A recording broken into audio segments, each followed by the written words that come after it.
Hello to all the Atlanta United fans. My name is Jurgen Damm, and you are watching Scarves and Spikes, an Atlanta United podcast.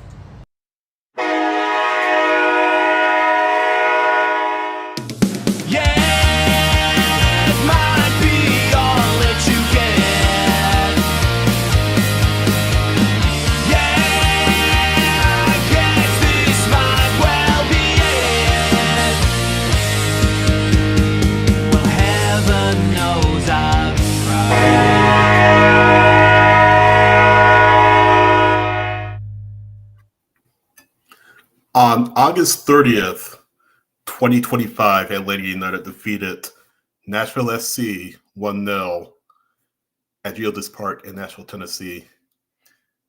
That was 94 days after they beat Orlando City 3-2 at Mercedes-Benz Stadium, their last win in MLS play. I was not married the time that Atlanta United had won a league match before they won on Saturday. Taylor Swift and Travis Kelce were not engaged. You're muted, Tyler. The last time. Of course I am. Yeah. I had just turned 36. You had just turned 36. The world was a different place the last time Atlanta United had won a league match before Saturday. Their last win away from Mercedes-Benz Stadium, Tyler, since Game 3 last year against Inter Miami, 294 days. 294 days. How things have changed. The world is a different place, as I said. Since between the last win for Atlanta United and MLS play in a way, and the most recent win on Saturday against Nashville SC, and we're here to talk about it. Sydney and Tyler with you. This is your Atlanta United match reaction podcast, Scarves and Spikes match reaction podcast. We talk, Tyler, about a win. It feels weird to talk about. It feels weird to say. I'm just still trying to get myself used to saying Atlanta United has won. Not only won, Tyler, but won away from Mercedes-Benz Stadium. It feels odd, doesn't it? How does it feel? It does feel weird. It's especially considering the last time it happened, the natural high from winning that game. Yeah. I mean, that was like next level. So yeah. Now we're talking about it, and it's like, in the grand scheme of things, for 2025, it doesn't really mean much. Right. But it's really nice to be talking about a win. Yeah. It makes me so happy. Kind of lift the spirits, doesn't it? Just a little bit, really, especially when it's against Nashville. And it's like, this is, it's always playing to the level of your opposition. It's always like this, man. We just have this way. Atlanta has this way about them where it's like, hey, the team that you absolutely should not beat, the game you should not win, of course, that is the one that you go and win. Because why not? Because we were talking about, like, it's going to be like a sort of a pick your score line kind of situation for Nashville, right? Going into this match, they just beat in Orlando, granted a rotated Orlando side 5-1. I think then Atlanta comes in and, you get a goal, a rare goal from Ronald Hernandez, just his third goal in professional football. We'll talk about that maybe a little bit later on, but you hold on to win, and that's, the mentality of this team. Listen, Nashville didn't do itself any favors. I think if you're to ask a Nashville SC fan, they'll say that maybe on another day, those balls go in. Surridge, of course, had a ball. He had a goal that was taken off. We'll talk about that a little bit later on. Why that's the right call. Why that's the right call. And, yeah, I think Nashville will feel, hey, another day, this is a match that isn't even close. But credit to Atlanta United, though. They kept their nerve. I mean, it got a little dicey, as you might imagine, between two rivals. But, things got a little dicey. They largely kept their nerve, and ultimately they were able to hold on for the win, see the match out for a win, and really by the skin of their teeth, right? Yeah. It's one of those things, and I see folks in the chat talking about it, Daniel, Jordan, Gray, Anthony, like, you have to give a lot of credit to Jayden Hibbert, and we're absolutely going to talk about him. Ronald Hernandez, to your point, he doesn't score often.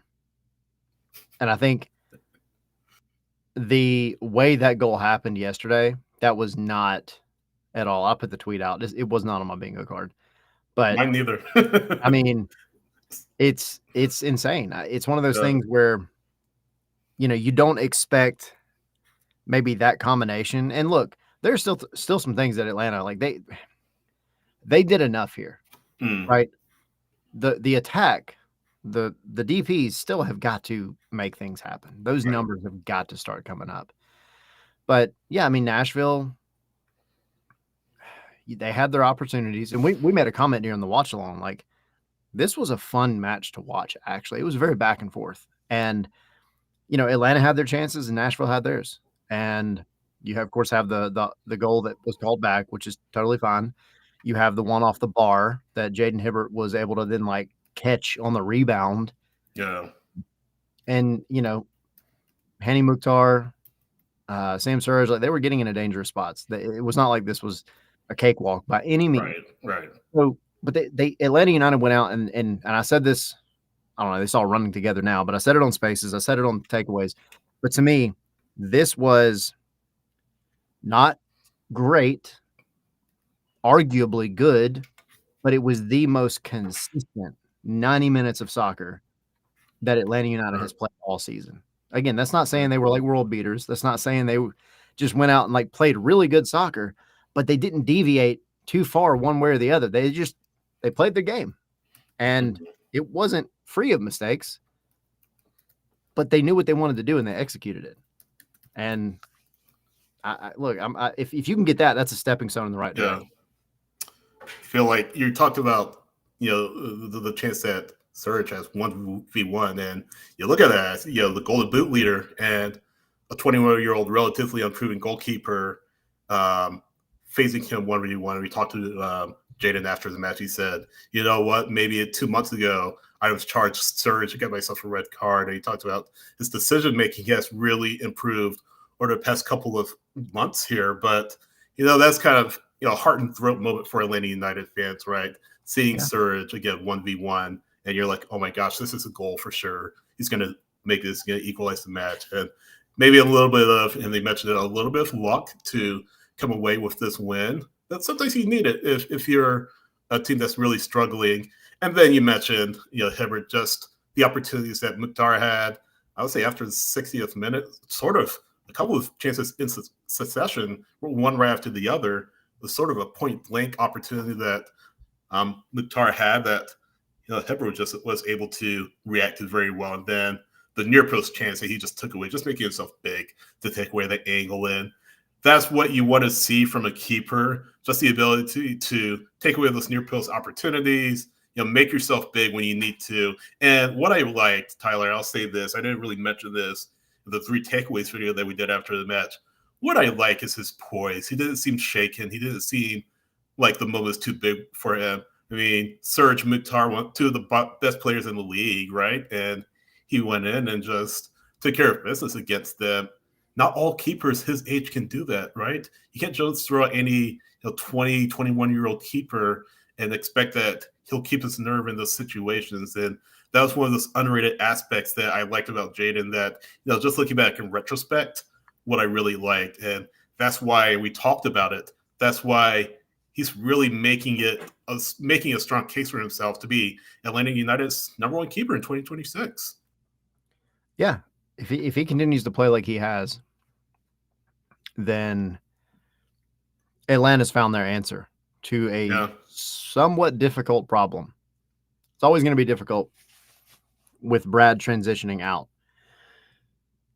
But you have to trust in the goalkeeper core that Atlanta has developed because, and I know Gray he'll chime in on this a lot, but Atlanta's lost some really good goalkeeping talent because they're just good enough to go overseas to other leagues, and they haven't maybe needed to lock anybody down. And it just so happens that Jayden Hibbert is here at a time where, I mean, we knew it was coming. I'm pretty sure Brad knew it was coming, but ultimately the front office came out and said next year Brad's not going to be the #1 if he's even here. And so that is a golden opportunity for a guy like Jayden. And we've been singing his praises now for a couple of years with the twos.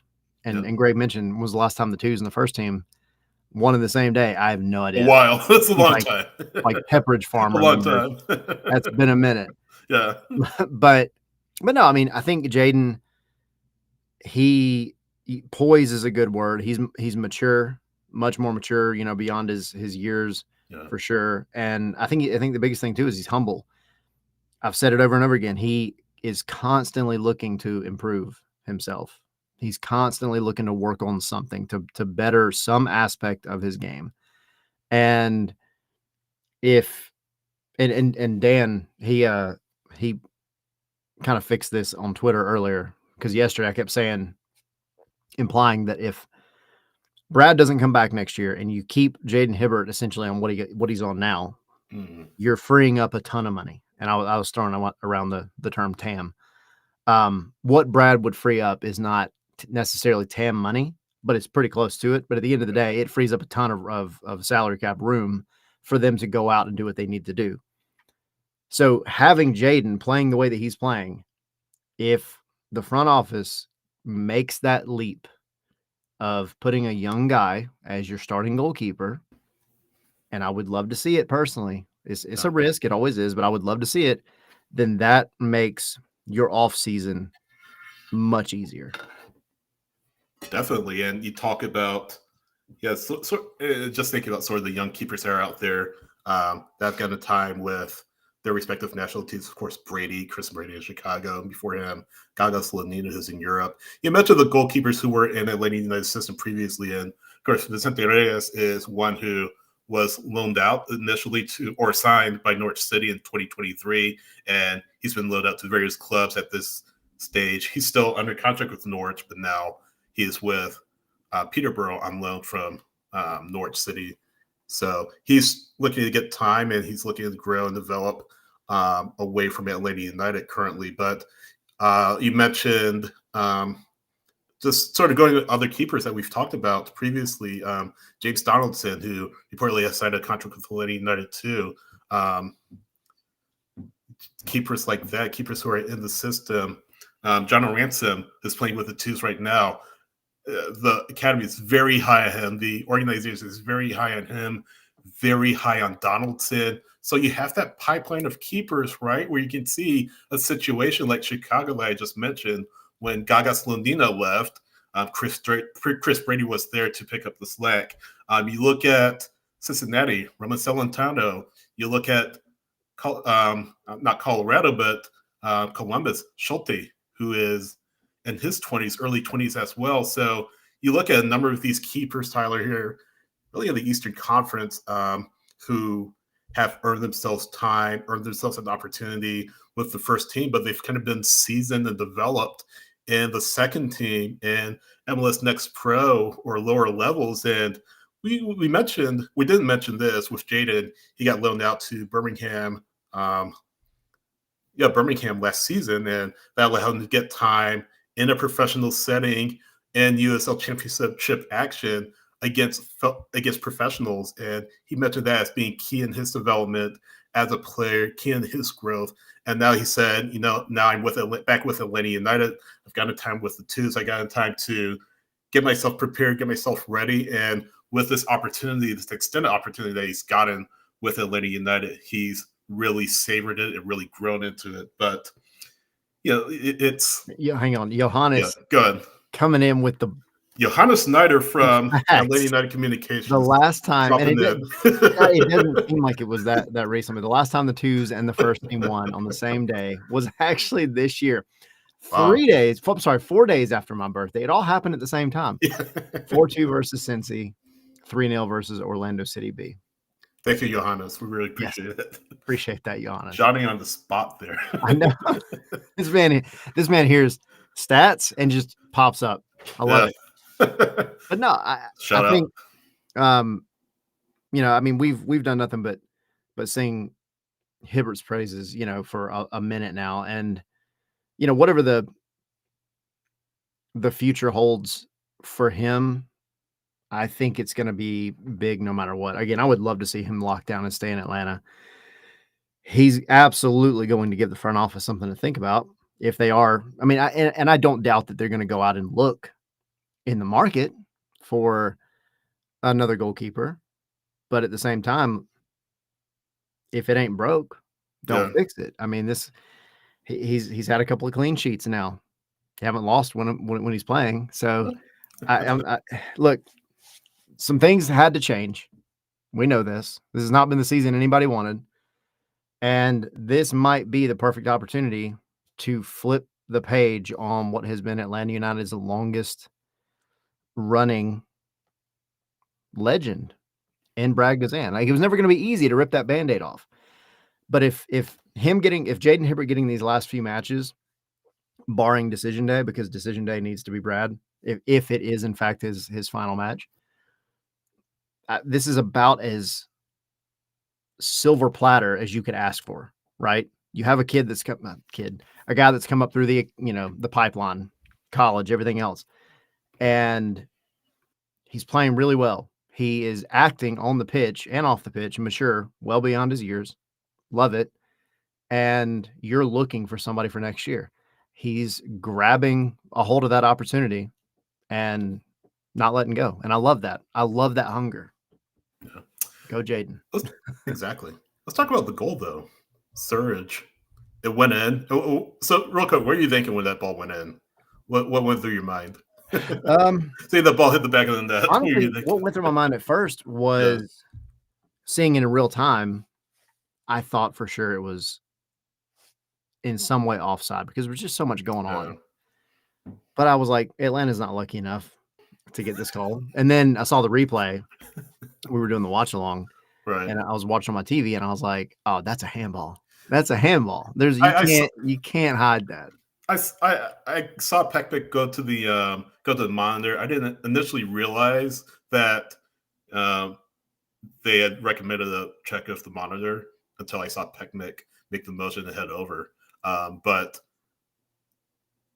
you mentioned it being a handball, and just want to walk through why it didn't count, because it's accidental. I mean, we can all agree it's accidentally off his arm, right? It just carried him off of Hibbert's hand, off of the arm of Surge into the back of the net. The laws of the game state that if the ball deflects off the arm of a player directly into the opponent's goal, even if accidental, is a handball offense. It's the same situation as decision day against Orlando City, where Duncan McGuire scored. Yep. It's called back because the ball accidentally hit off his arm and went to the net. I mean, it doesn't count. My favorite part about that day, though, was the fact that Derek Williams in the press conference after was like, "Yeah." He turned to me and was like, "Yeah, it hit my hand." Good for you, he knew owning up to it, but yeah, he knew. But the laws of the game state that if that's the situation that you find yourself in for your player, it's a handball every time. And good on Pecknick for recognizing that. Good on the video review crew. I don't know who VAR was that evening, but good on them down there in North Texas to spot that and say, "Hey, Pecknick, go to the monitor and take a look and give us your opinion." So I think that's a very good officiated moment. Of course, looking at it from our angle, of course, I'll take it all day. Hey, love it. But I think from a very neutral standpoint, from a looking at it from a bird's eye view, it is a very well interpreted moment by the officiating crew. So when I was looking at it, I'm like, oh my gosh, here we go. I mean, it was about to happen because Nashville was just all over Atlanta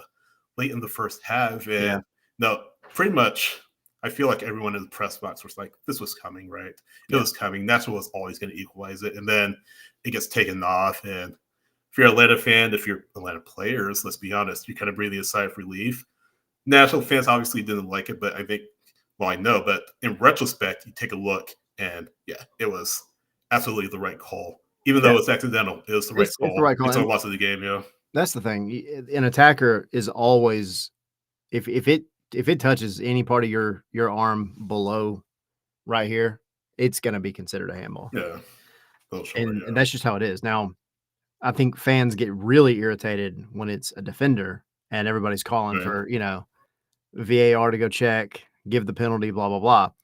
But when an attacker handles the ball, and I'm not saying that I agree that it is kind of a double standard because it's definitely judged much harsher on attackers.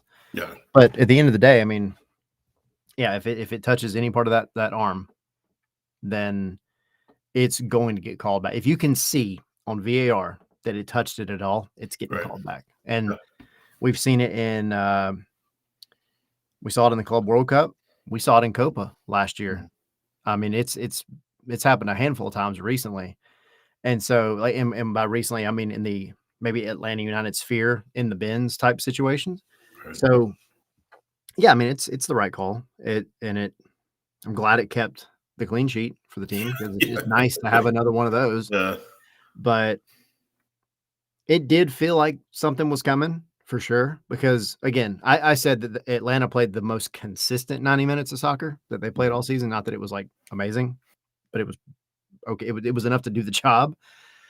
Defensively, I think they were better, but that was the only part of the match where I truly felt like, man, they've got to lock this down.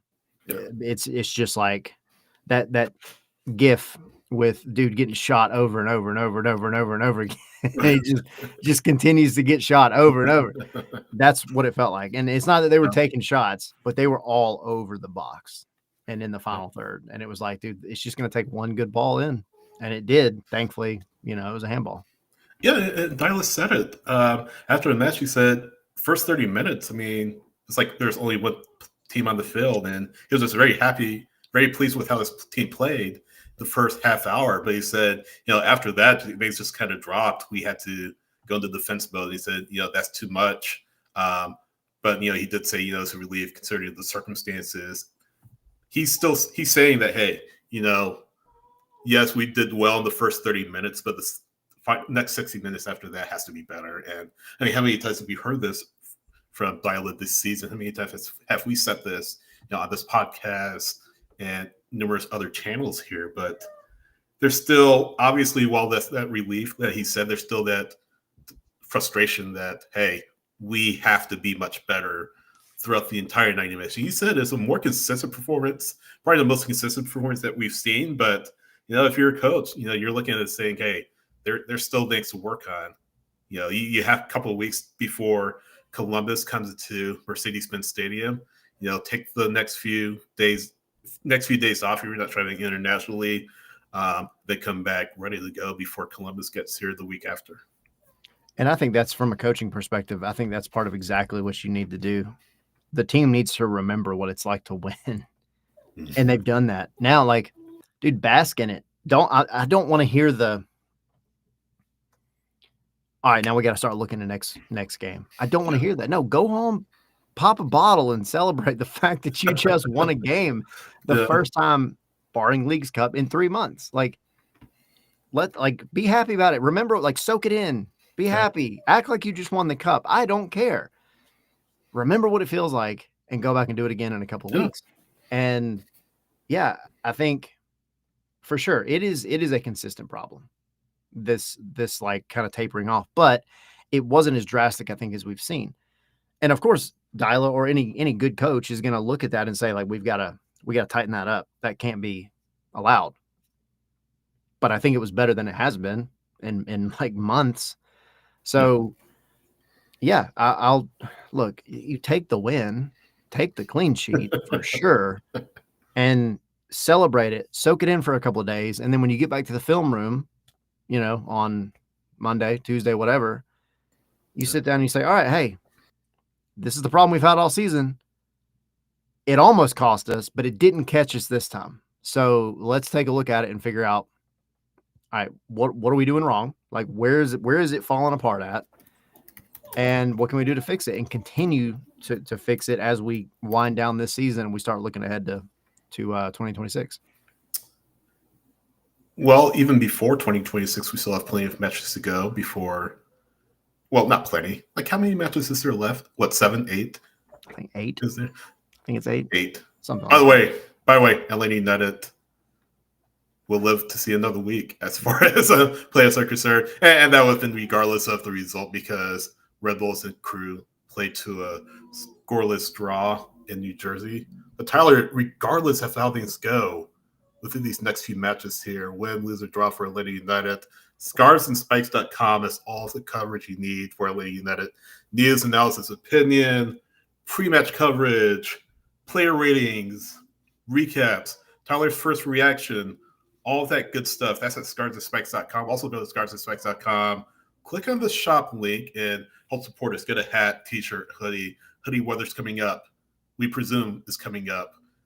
Get some glasses, get a mug, all that good stuff. Scarvesandspikes.com. Click on the shop or store, whatever it is. Is it shop or store? Shop. So let's say shop. I think it's, Okay, it's a shop. Yeah. But yeah, go there, check us out. Patreon.com/scarvesandspikes. All 3 tiers get you access to our Discord channel, chat with other Atlanta United fans about Atlanta United and really other stuff outside of Atlanta United. Get access to our watch along channel that we're doing every match now. It's picked up a little bit of steam. Had some folks there for the Nashville match. So patreon.com/scarvesandspikes, and that also unlocks other bonus content that you won't get anywhere else. Of course, we're on social media at Scarves, the letter N Spikes, on X, scarvesandspikes.com, on Blue Sky, Scarves and Spikes, Instagram and Threads. And just a quick reminder of our programming. We're live every Monday night, 9 p.m. Eastern for MLS Monday. Wednesday night, 7 p.m. is our midweek podcast. We are also live every Sunday night, 9 p.m. Eastern time with our match review podcast. So like, subscribe, share our content on YouTube. If you aren't a subscriber already, watching for the first time, thank you so much for joining us. Be sure to hit the subscribe button and the like button to help support us. We're also on Apple Podcasts, Spotify, and iHeart. Subscribe to those as well. Leave a review. Rate us 5 stars. We really do appreciate it. That helps us, continue to give you the coverage that you deserve of Atlanta United. Let's talk about Steven Alzate. Yes. What do you think? What do you think of Alzate? I loved it. Steven Alzate, I think, and I kind of said this again, blurring together on spaces and the takeaways, but I think Alzate was finding spaces that haven't been found by an Atlanta United midfield in a while. He consistently was especially during progression up the pitch, he was finding acres of space. And like some of that's on Nashville for sure, for giving him that much.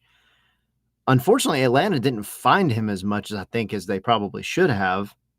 But when he was found, man, the through balls, the passes that he's making, they're crispy. I like it. He's playing in the dangerous, like, back line splitting ball that's giving, those guys an opportunity to do something. Now, of course, we talk about the front four and whoever that may be at the time, like that's got to get fixed. Like they've got to do better. But I thought Alzate as a whole, he was all up and down the pitch. I thought, and I haven't looked at his stats. This is pure eye test from watching last night, but like, I think he handled himself really, really well defensively. I think he worked really well with Slish. But yeah, it was Atlanta. They played a lot up the wings, which we've come to expect. That's just how they progress the ball. Mm-hmm. And they were finding the spaces out wide. Atlanta didn't have a problem getting into the final third last night, but I think they would have been much more dangerous had they found Alzate more often and kind of mixed it up a little bit more than they did. But ultimately, I mean, I think, and somebody said it in the chat down below, but I think the biggest tell from Alzate in terms of what you get out of him is look at how much the midfield dropped off when Tristan Miyamba came on. And it's nice. I'm not knocking on Tristan Miyamba, but it fell back into old habits, if I'm being honest. Like it just looked, it took a step back. So no, I like Alzate. I like everything I've seen, and I loved seeing him in his first start. Very confident. And of course, like the free kick, that's like icing on the cake. They gave him a 0.14 expected assist though on that, which feels kind of low to me, right? Yeah. Maybe because it was not to knock Hernandez, but maybe because it went to Hernandez. This was like now 3 times in his MLS career. To the 5 guy, right? Somehow got a head on the ball. Yeah, exactly. No, but I pulled up his stats here, and 25 for 28 passing. One chance created, obviously the assist on Hernandez's goal. 38 touches total, won all 3 of his tackles, 5 of 6 on ground duels won, and 2 recoveries. Also 3 defensive contributions. So very well-rounded, very professional game for Alzate in his first MLS start. Dyla said after the match, look, he's not 90 minutes fit, so it's good to get him out there for just over an hour. But you said it, as soon as William Ba came in, sort of he lost what Alzate was doing. And I think with time, as time continues to pass, and especially in 2026, right? As time continues to pass, we get into next season, as he continues to train with the team, as he goes through a full preseason with Atlanta United, you would think that that chemistry will start to develop between him and the rest of the, not the rest of the attack, but him and the attack, as time goes on, because you have to look at Slish and Alzate. That's your midfield pairing, right? Fortune, you obviously have him, recovering from his injury, but I would say going to 2026, unless Leash is sold, unless something happens like that, he and Alzate are your midfield pairing. And as those two continue to learn each other's tendencies, because they haven't been on the field together all that much, but as they learn each other's tendencies, as they learn each other's abilities, they can really play off each other in that attack and continue to improve together, continue to gel together, coalesce together, and make this midfield, as good as it can be, because that's something, right, we've been missing for a while, is consistent midfield. And I think the way that Bartek is playing, he had another decent game. I mentioned that, I think, the other week. I can't point to the last time that you could look at Bartek Slish and say, this guy had an absolute stinker. But again, as those two coalesce, he and Alzate coalesce, they can really continue to improve together. And here's the thing too, Tyler, about Alzate. We mentioned it before. This is a pure Dyla signing. This is a player that Dyla is familiar with from his time at Standard in Belgium. And he mentioned that. And Dyla said something interesting. I want to get your take on it as well. He said that Alzate could become one of the best midfielders in MLS. And obviously, it's a little bit too early to say that, right? But that's something that caught my ear. And I feel like, going into the winter, when he has this window, he's able to really look at this team and say, these are some of the players that I want to bring in, working with Chris Henderson to say, hey, this is who I want. This is who I prefer, as part of this team. If you can get players like that, players that know him, players that can contribute at a high level, you stand a chance of really improving in 2026. Yeah, for sure. Dyla saying that, like you said, it's early for sure. You're not going to make any wholesale, fully fleshed out opinions of a guy at this point. Now, if 2026 kicks off and Alzate is still, finding the spaces and playing the through balls and working alongside, whether it's Slish, Fortune, whoever, and it's coming across as smooth as it did last night, and admittedly as smooth as it has when he's been subbed on in the past few matches, then yeah, I think you have a very dynamic and intelligent midfielder that is going to give you something more. I just think the vision is better with Alzate, both defensively and in moving the ball forward. I don't think he gets tunnel vision like we've kind of maybe seen with some midfielders in the past few years with Atlanta. I think and it's funny because, you see him moving the ball and progressing the ball. And not one time last night when he was on the pitch did I feel like, man, this guy's like sprinting, like he's like running like he's being chased. It wasn't that. He just kind of moves the ball and he's not looking at anything other than who he's about to make the pass to. And he's just scanning the field, but he's just moving along at a leisurely pace that's still fast enough to stay ahead of whoever's, coming up behind him. But I just think it was kind of refreshing because I think what you need out of that position that you haven't had in so long is somebody that can open up the entire front four to where it can be unpredictable. It can go to the left wing. He could pick up his head and send one over the top to the right. Or he can play the through ball to whoever it is making that run in between the back line and a goalkeeper. You just haven't had that consistently. Alzate's shown in a grand total of maybe 100 minutes since he's been here that he has that vision, and he's actually executed it well a handful of times. Right. So I love it. Jury's going to be out for a while to the best midfielder in MLS claim. Yeah. But I'll take it. Big prediction. Evolves into that, I'll take it for sure. It's a big prediction. Yeah. I mean, I don't think he'd say that unless he wasn't familiar with Alzate already. I mean, he's played with him before. Yeah. In Belgium. So just again, get to you see the difference between the midfield when he plays and when William Bob plays. But just real quick before we move on here, you have some depth. You have, of course, Slish and Alzate, who again I think will be your midfield pairing. You have Fortune if you want to keep him. William Ba, I don't know if they'll move him out in the offseason. You can bring in another depth piece in the midfield. You have Riley as well. So you have some decent pieces out there in the midfield that you can utilize. So we'll see how things play out toward the end of the season. But you mentioned the attack. Obviously, your number 10 is making those plays into the box, right, for your striker. But Alzate, maybe if he can be a part of that, one of those players who can connect with the attack, connect with the designated players, he can really help elevate this team. Which, real quick, I mean, just your main DP, not your main DP, but your highest paid DP wasn't on the field. It's naturally you still won. So, yeah, kind of tells you they haven't lost a match since Latte Lot has been out of the lineup. For what it's worth. Yeah, for what it's worth. Here's the thing about whatever happens for the rest of the season in this winter window. If DPs don't change, and I don't think they will, your main priority is finding guys that are going to fit to make them better. Yeah.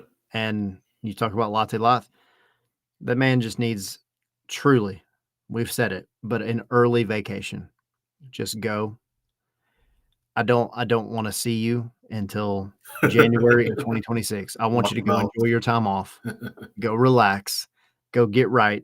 Spend time with your family. No. Come back here in January ready to live up to the $22 million price tag, because this season has not gone the way it anybody hoped and anybody thought. Latte Loth included. I remember talking to him the very first press conference in the bins, and he said to me, like, I'm ready to show this league who I am. And it's not all his fault, right, especially in the beginning of the season. Yeah. The team was not getting him the ball. The team wasn't doing much of anything. But now that you've been getting the ball, it's not coming out. So not to get off on a Latte Loth tangent, but I say all that to say, if the team can come out after a period of time in the offseason where they all got their heads right, and you have guys like Alzate who can play in the through ball, the one that's been missing all season, and you've already really shored up the defense. You've got Mihai back there who's working really well with Gregerson. Those little bits and pieces, those are the tweaks that I like to talk about, because sometimes it's not the $22 million DP. It's not, the Lionel Messi or whoever. It's the dude that admittedly nobody's heard of until they show up on your team that can change everything. And I think that's kind of, you're looking at like 4 to 7 of those guys between what we've just got and then the beginning of 2026. You kind of read my mind, because I was going to talk about the defense, and Dyla said, as well as Hibbert did, and just, again, 7 saves in case you missed it. But as well as Hibbert did, he said, he's happy with the consistency that the center backs are developing. And you mentioned it, Mihai and Gregerson, they've been able to build chemistry. They've been able to continue to bond and gel. And much of that is on Gregerson, right? Can he remain healthy? Can he remain fit? But, those two, it's no coincidence that when those two have been on the pitch together as a team, just looks more poised defensively, more even defensively. I think even too with Amador coming back, Amador had a really good play. I think it was in the second half to take away a Nashville chance. I'll have to go back to see what it was exactly, but he was pretty involved defensively as well. Of course, Hernandez had the goal.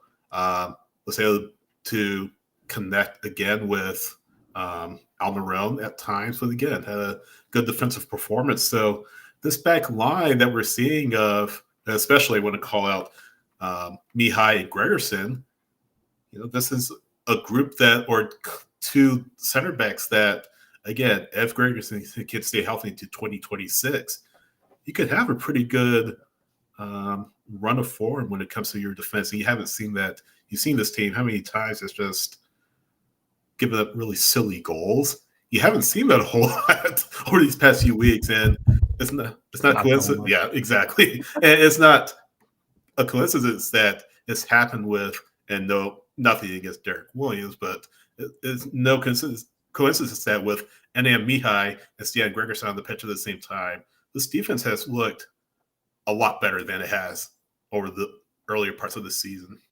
Yeah. It's looked better than it has in years, if I'm being honest. Like, I haven't felt super comfortable with Atlanta's center back core in a while. Right. The one that I wish hadn't happened, and I understand why it did, was Noah Cobb. And of course, there's still the opportunity that he gets recalled from loan. Who knows how that'll be? But ultimately, as it stands right now, N.E. Mihai, Stian Gregerson, Juan Betacol, those are three really good options.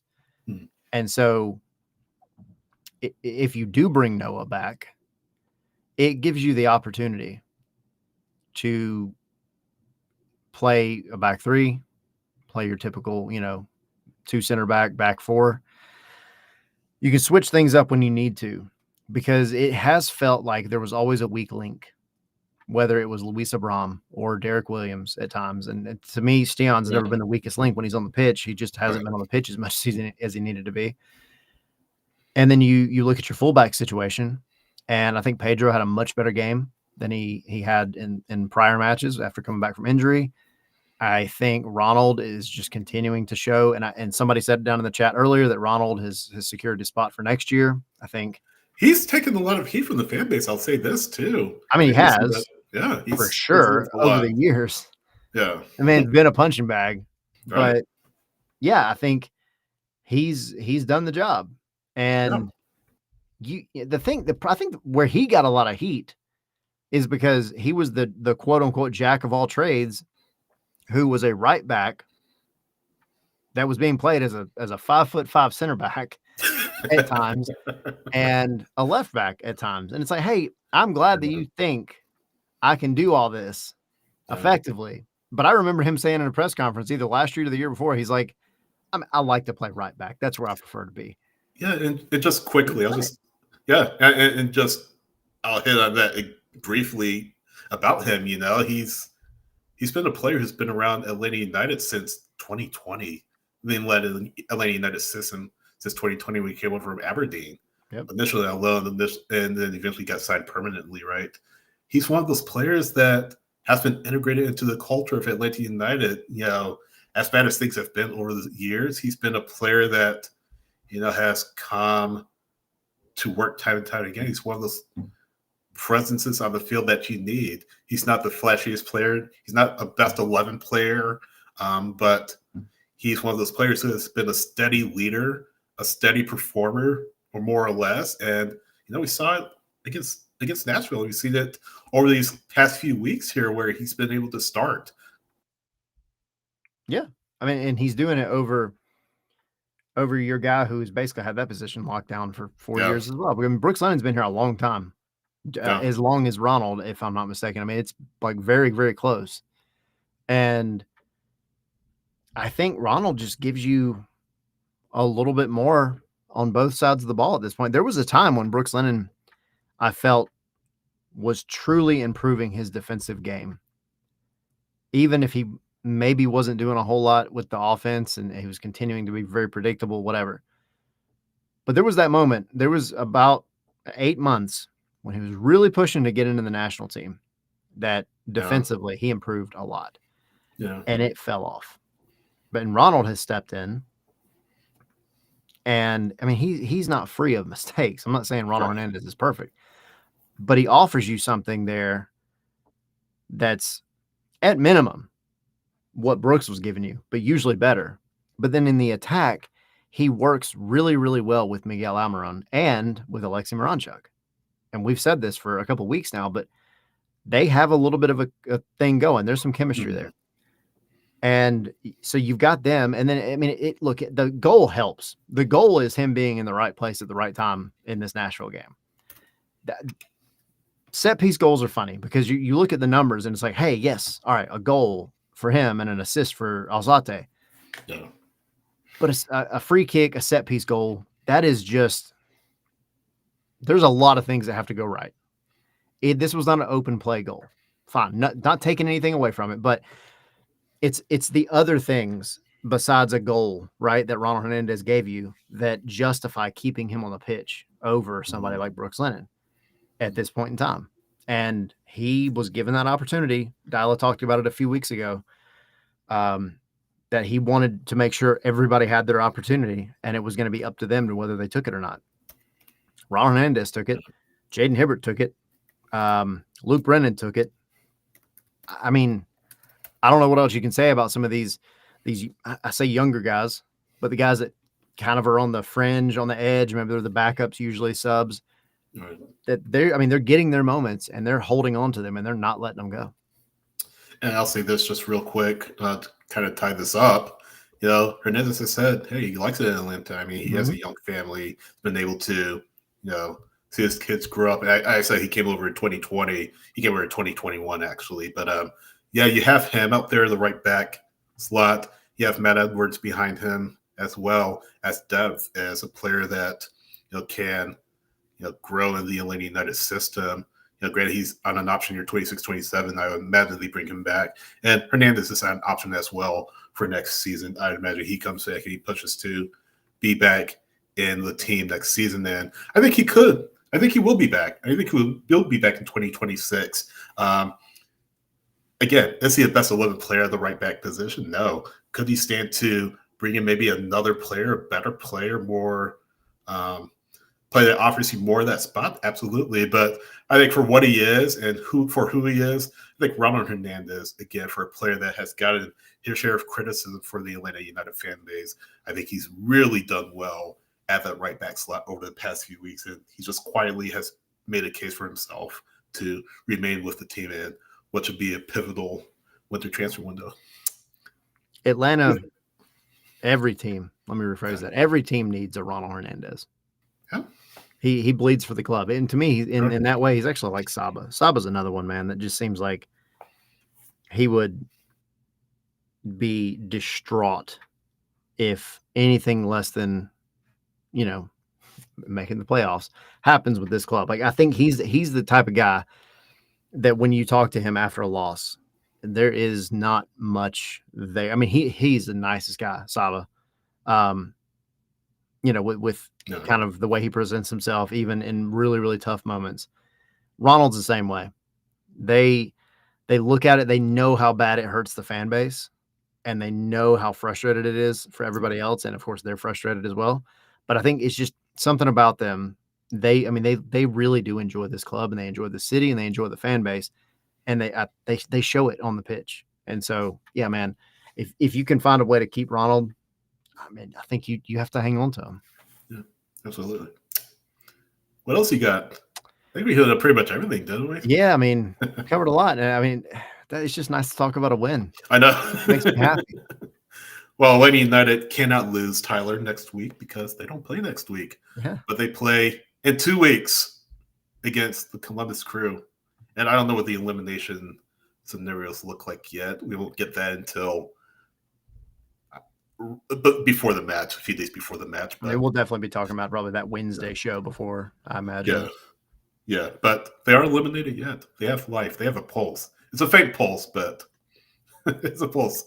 There is a pulse there. You can't run the defibrillator yet. There is still a pulse. The fat lady hasn't sung. Yeah, the fat lady has remained in the words very of mum.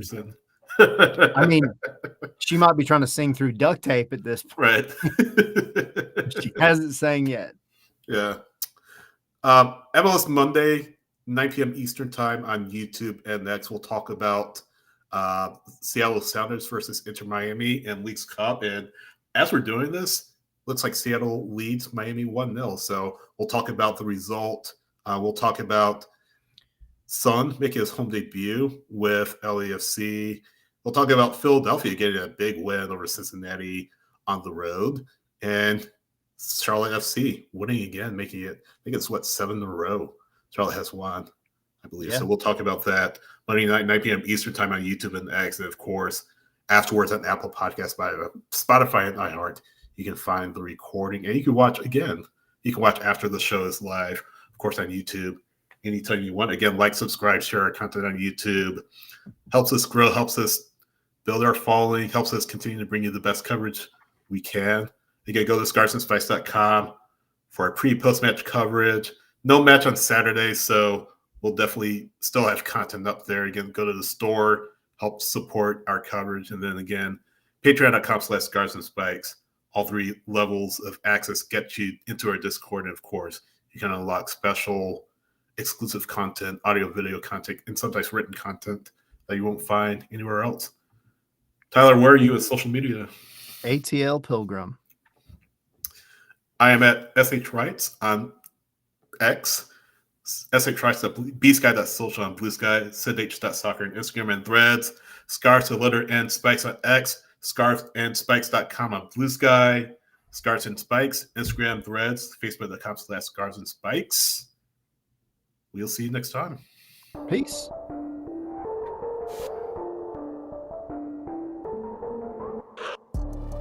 It was a weird Spaces last night. Yeah. Yeah, because Atlanta won. I know.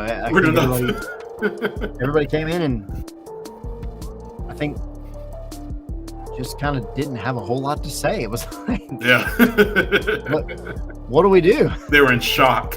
What do I do with my hands? Yeah. But no, it's nice to talk about wins. It makes me happy. We should do this more often. I know, right? Like every week. That'd be really exactly. Cool.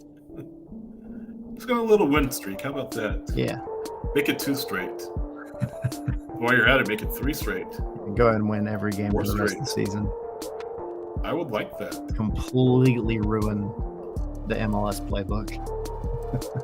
I don't know if they'll still get to the playoffs, but it's going to be fun to talk about wins the rest of the season. I know, for real. All righty, y'all. Thanks, everyone.